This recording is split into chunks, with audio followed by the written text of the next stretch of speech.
বাজার থেকে কলমি শাক কিনে আনলাম। তো কলমি শাকের শাকগুলো নিয়ে ফেললাম। তো এগুলো ডাঁটাগুলো আমরা সবাই ফেলে দিই।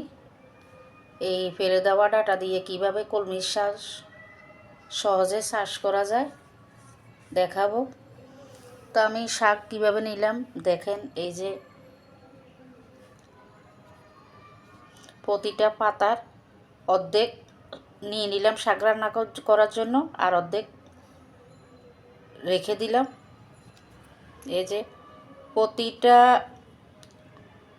পাতার গোড়ার মধ্যে শিকড় আছে, এই যে শিকড়, সবগুলোতে শিকড় আছে, এই যে সবগুলোতে শিকড় আছে, এই যে সবগুলোতে শিকড় আছে। তো একদম শুধু একটা পাতা রাখলাম আর সব নিয়ে ফেললাম। তো আমি এখানে দুটো ওই যে জলের বোতল কেটে নিলাম, উপরের দিক কেটে ফেলে দিলাম। এই যে কেটে নিলাম বোতলগুলো,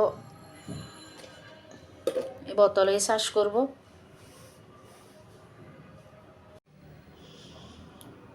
তো আমি এবার শাকের ডাঁটাগুলো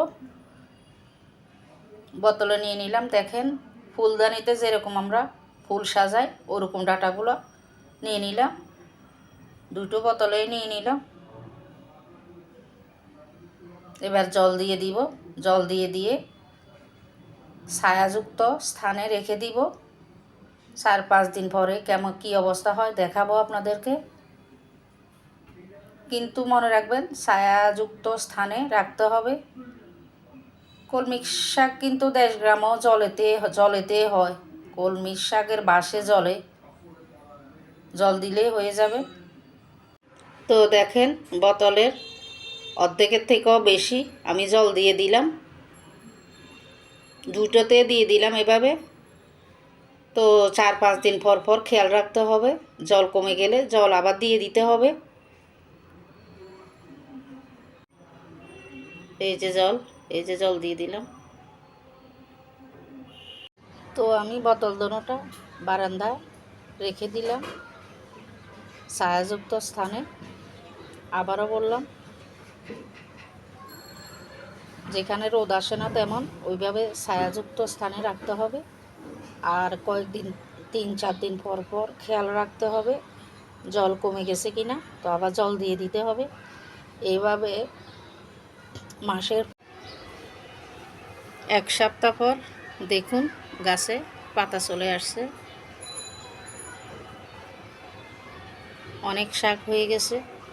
তো এইভাবে সহজে আপনারা যারা কলমি শাক পছন্দ করেন লাগিয়ে খেতে পারেন। নিচে একটু খেয়াল করলে দেখবেন ওই যে শিকড়গুলো অনেক বড় বড় হয়ে গেছে, শিকড়গুলো অনেক বড় হয়ে গেছে। এই দুটাতে শিকড় অনেক বড় বড় হয়ে গেছে। তো এভাবে লাগিয়ে খাবেন। আজকে এই পর্যন্তই। 4-5 দিন বা 1 সপ্তাহ পর কিন্তু পানি চেক করে, পানি কমে গেলে পানি বা জল দিয়ে দিবেন।